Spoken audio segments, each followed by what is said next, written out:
I am about to hit some cardio. Was a little sluggish waking up out of bed this morning, so I'm doing it over lunch, but I'm also going to be showing you some meal prep and also a workout for upper body and talking about some of the differences in different types of cardio and when you might implement them. So enjoy and look forward to sharing it with you guys. So I'm just here doing some steps. Can't even see it, but just started. And the biggest thing when it comes to cardio is it's not a one-size-fits-all approach. And to be honest, it's taken me a few years to kind of figure out what works best for my body, things that I might incorporate for myself versus an athlete, male, female, some of the differences. So I'm going to talk through those a little bit and kind of just explain like how the body works when it comes to the thermogenesis piece. So first and foremost, I'm not a medical doctor. I am a functional healthcare practitioner, but you should always go to someone if you're trying to get any specific recommendations or dietary advice. Always consult with a medical doctor as well, medical professionals. So, started off, why do you incorporate cardio to begin with? Well, number one is you want to have some type of activity level because our bodies are right now in this world pretty much resting all the time. We're lazy, like we're not active, sedentary jobs working from computers 24/7. So adding in some type of movement, that's what our body's meant to do. It's meant to be up moving, not sitting. So even if you're not looking to lose weight but maintain a healthy body composition, that's where this can be super beneficial.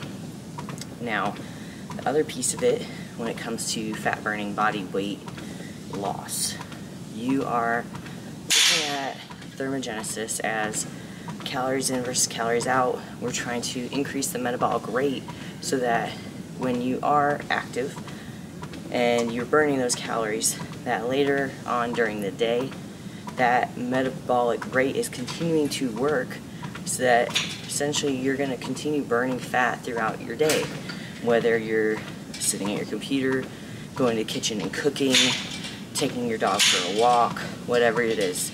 So a lot of people for many years have been under the misconception that it has to be calories in versus calories out, and the only time that you're burning fat is when you're active, which isn't always true. It depends on where your adrenals are at, your thyroid, your liver, your gut health, your sex hormones.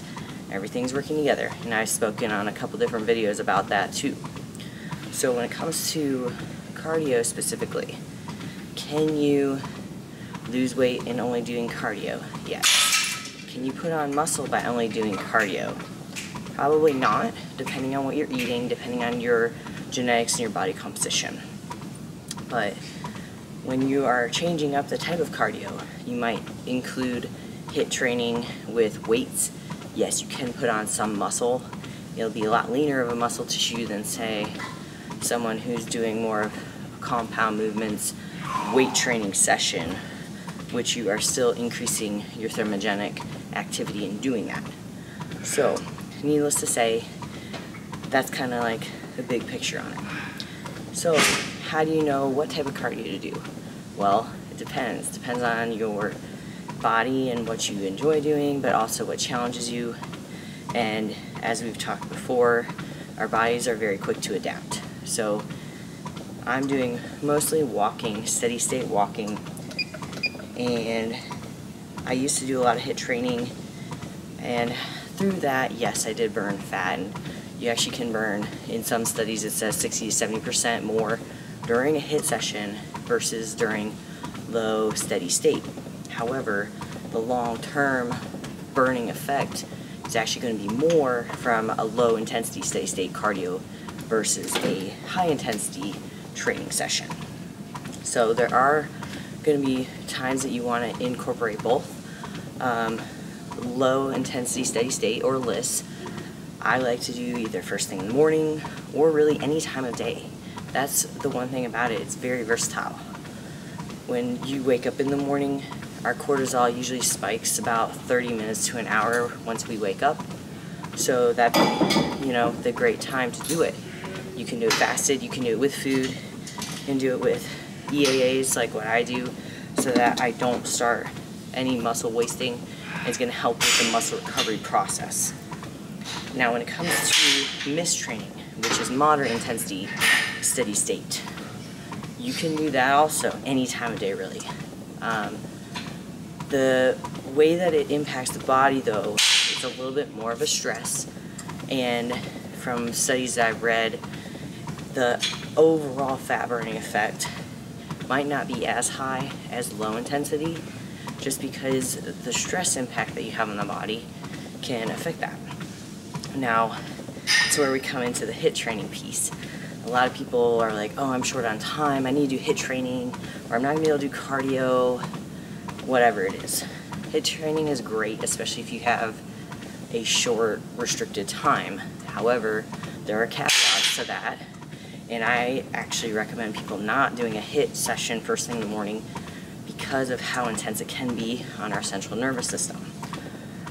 On the other end, if I was recommending it to someone, you could put it into the later half or the very end of a workout so that you can optimize the fat burning during that workout, and doing, say, Tabata or interval training the very end of a workout to really increase thermogenesis from that workout. Now, I'm a wellness competitor. I typically will not do HIIT training after a leg day. But if I did an upper body day, sure, I might do some circuits or drop sets or battle ropes, something like that at the end of my workout. It's really going to increase my variable heart rate, which can also help with our overall endurance and our performance. So those three in mind. What's my favorite? Obviously LISS, but I do think all three of them have their uses. You can do walking outside, you can do running, you can do swimming. Swimming is actually one of the least impactful on joints, especially if you have joint pain. So that's one I recommend to people who are maybe middle-aged and can't do like the running, especially outside on pavement, because it's really impactful on especially our hips and knees. So those are some of my favorites. I actually, for HIIT training, I also like rowing. So I talked about doing like Tabata style workouts using like maybe kettlebells or light dumbbells. You could also do cycling. HIIT training on cycle bikes is great. Did that during my figure prep a couple years ago. And then, like I said, doing row intervals. It's really fun. Fun. Only crazy people call it fun, I guess. So, yeah, those are kind of like the caveats to it. Now, at the end of the day, you have to learn your body and your bio-individuality. Because if you overstress your body, as a female especially, that's where we start to have issues with hormones, period health, losing our periods. And like I was talking about, those times where I was doing a lot of HIIT training, I actually lost my cycle for 2.5 years. And I've talked about that in some other videos and content as well. So you have to get really in tune to your body, and also with like the infradian rhythm, the menstrual cycle every week of the month, your body's going to be better optimized to doing different types of activity. So if you can get more in tune with where your cycle's at, I just talked about this in my latest video as well, like the luteal phase going into your period, you shouldn't do any HIIT training. It should be walking low, steady state, Pilates, yoga style exercises to really help you rest, because you're basically creating an organ. So I hope that's helpful. So far, prep is going. I've been a little stressed lately, so I'm trying to make the most of that and be able to help my body kind of change and evolve just by sticking to the plan. Calories aren't really cut too far yet, so won't really see a lot of changes just yet. Slow and steady wins a race. Usually it's like the last 6 weeks when I drop the most, so see how it goes. But hope you guys continue to enjoy this. Reach out with any questions.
other day. Caroline, how do you make your Brussels sprouts? So, what better time than to show y'all how I make these into fantastic, crunchy, crispy Brussels sprouts. We're gonna start off by washing them.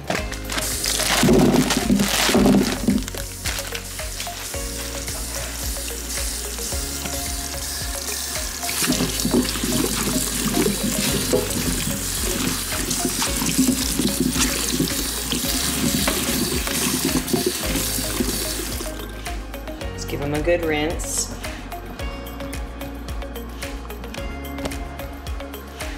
Now I'm gonna get my cutting board ready. I keep the bag so I can put the basically butt ends of the Brussels sprouts in there. So I'm gonna take parchment paper and I place it onto some pans.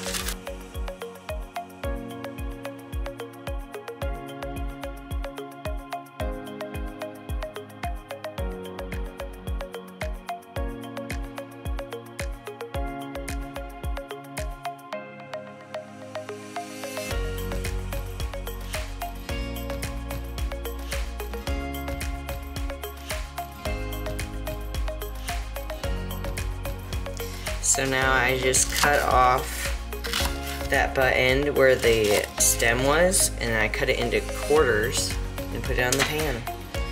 And you just do that for all of them, and then I add the toppings or flavoring seasoning that I want to use. So as these start to accumulate, throw them in the bag and then throw them out. Pretty simple.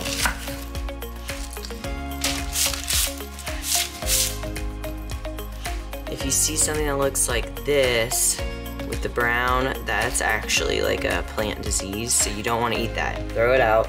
Make sure you grab any of the remaining stem or part of it that had that, because you don't want to eat it. It's gross. I find that if the Brussels sprouts are sitting in condensation too long, it can start to have that happen. It's not really a mold, but you don't want to eat it either.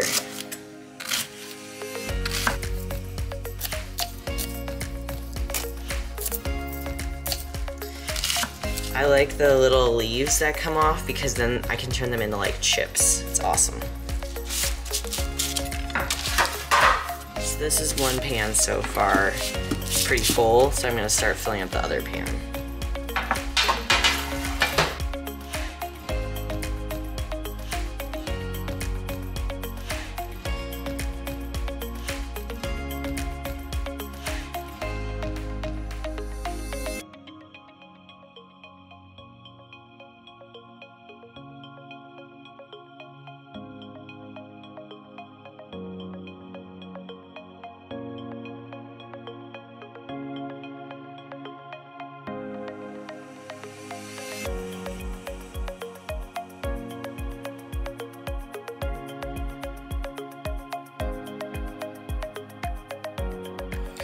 So, I had started out with just 2 pans, and now I'm gonna have a third because these are really full, and I'd rather have them spaced out a little bit more so that I can get more of those crispy little Brussels that I really, really like.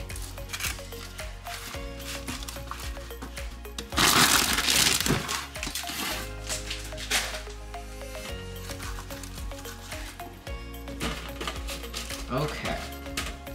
So, one of my favorite flavorings, ew, yeah, we're getting rid of that. Another reason to double check, because you sometimes miss stuff.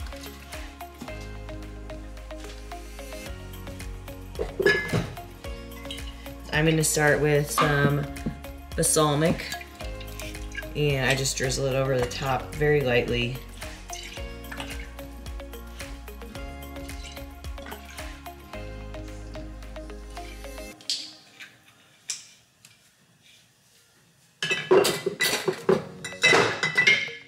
I'm also going to add a touch of macadamia nut oil.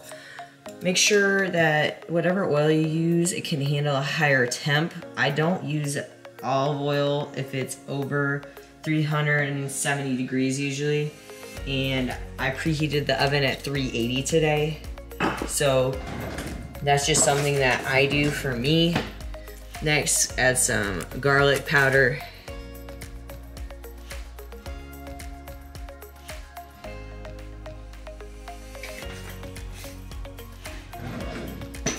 And last but not least, this cherry wood smoked sea salt is amazing.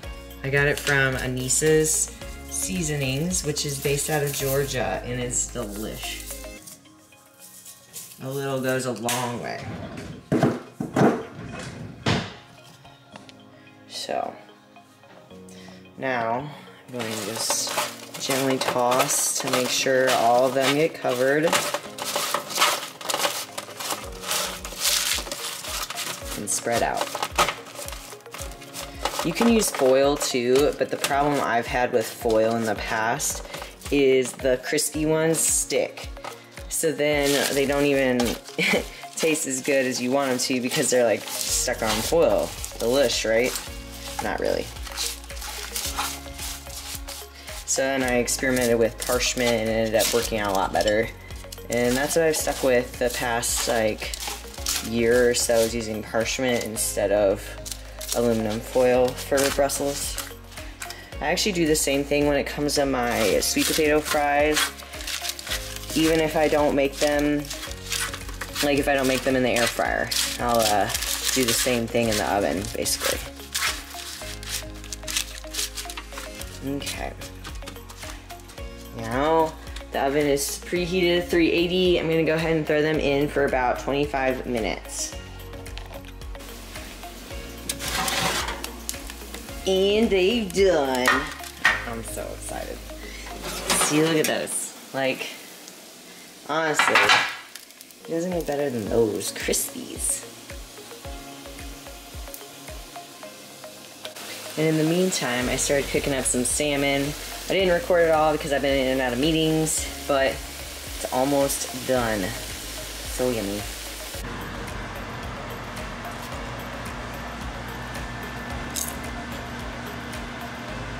They're so good.